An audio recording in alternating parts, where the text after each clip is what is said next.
Thanks, sports dog. Now it's time for Crime Watch.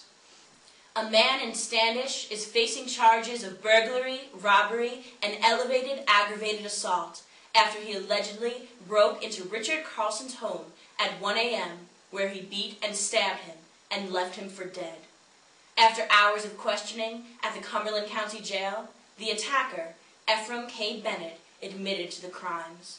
But he has now retracted his statements, saying that after the intense questioning at the jail, he gave the officers what they wanted to hear. Bennett, who spent 10 years in the Army and says he used to be a boxer, said he hit Carlson once the man called him names.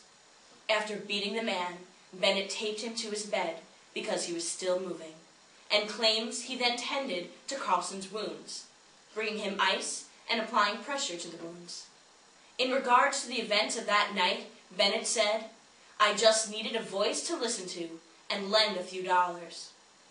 In fear of looking suspicious, Bennett washed his bloody clothing in Carlson's washing machine after the attack. He was apprehended in the woods behind Carlson's home and gave in without protest. His signed confession at the Cumberland County Jail differs greatly from his recent account of the event. He is being held without bail. Now let's hear our St. Joseph's Crime Beat with Field Agent Sean Lowe. I'm here on campus at the St. Joseph's College of Maine, where all looks calm on the surface, but if you take a closer look around, we'll see what's really going on.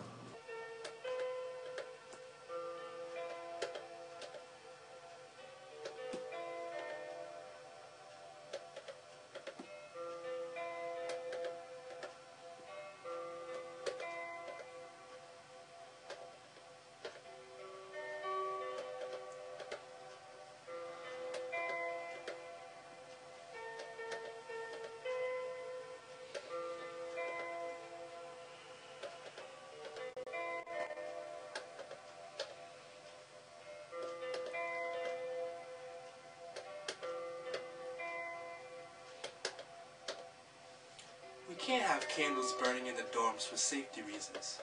If you happen to knock a candle over or fall asleep, this could cause a fire. Not to mention, there's a $50 fine attached. And all the residents in the dorm will have to pay for damages if there are any. So please, no candles, incense, or anything that could start a fire burning in the dorms.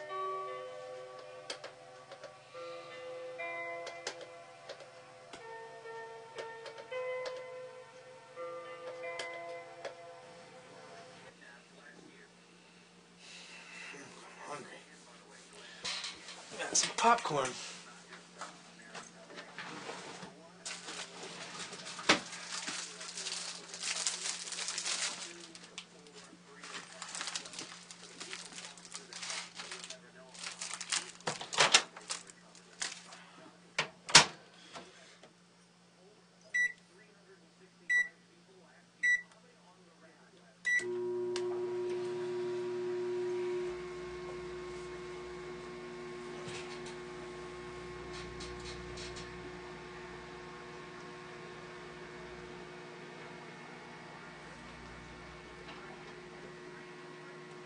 Yo, Sean, come here. Oh, what's up, man?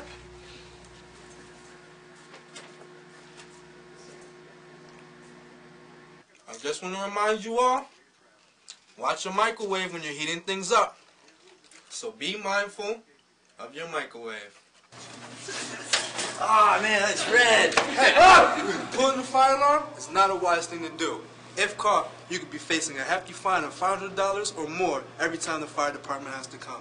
But all SJC students, if you hear a fire alarm, don't ignore it. Evacuate the building. See Weekly Word, signing off, I'm Sean Lowe.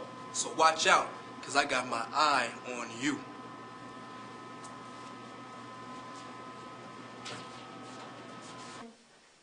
Thank you, Sean. Now let's turn to weather specialist Dr. A. Sharkey for the latest and greatest of Mother Nature's actions. Hello there, fine lads and lasses. I'm Dr. A. Sharkey, let's take a look at the weather and see what's going on in your world. On Thursday, we'll be experiencing partly sunny skies with a high of about 31 degrees, leading to a slightly warmer Friday, although, travelers beware, could see a possibility of a rain or snowy mix. Saturday, we'll be experiencing similar weather, leading into a somewhat warm Sunday.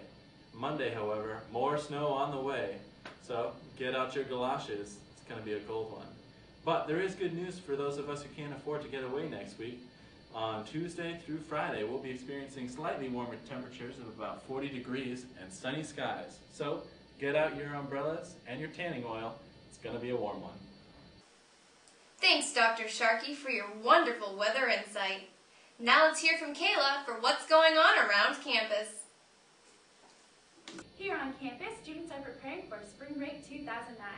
While some have decided to go on vacation, others are enduring our Spring Break Work Fest or staying home. And here I am with Lindsay Bates. What are you doing this spring break, Lindsay? Well, I'm one of the students that will be staying at home this year. I usually don't go away, but going to New Hampshire at the beginning to see my roommate from last year. So that's the furthest point that I'll be going. Have you ever taken any big trips during spring break? In the last couple of years I haven't, but next year will be my senior year, so we're planning on going on a cruise. That should be fun. Yes. Thank you, Lindsay. You're welcome. Mike Blaze, a senior here at St. Joe's. What are you doing this spring break? I'm going to Virginia with Campus Ministry Spring Break Work Fest. We're going to work on a Habitat for Humanity house in the Blue Ridge Mountains in Lexington, Virginia. What do you enjoy most about Spring Break Work Fest? That's a very complicated and hard to answer question. This is my 4th year attending the trip. The last 2 years I've been a leader.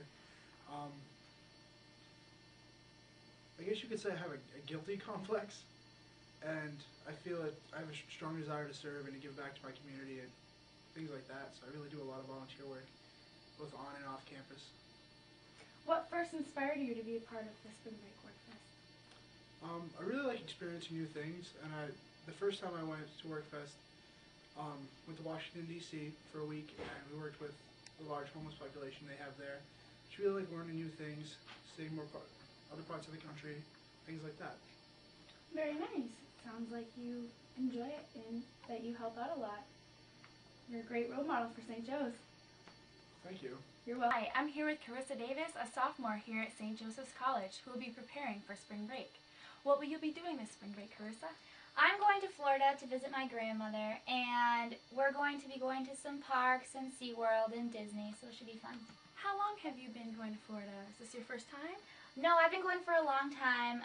My grandparents live down there, so we go every other year, so we've been going. Oh, that sounds great. Yeah, it's great. I love the warm weather. Will you be taking a plane or driving down there? Yeah, we'll be taking a plane, even though I hate flying. Yeah, a lot of us do. But at least we're going to Florida. That'll be a lot of fun. Yeah, it'll be great. Nice and warm. Get away from all this snow. And that's it for our spring break report. Have a fun and safe vacation. See you next week. Thank you for watching this edition of the Weekly Word. Join us next week for more current local and world news, as well as sports reports and weather updates. Until next time. In the words of Edward R. Murrow, Good night and good luck.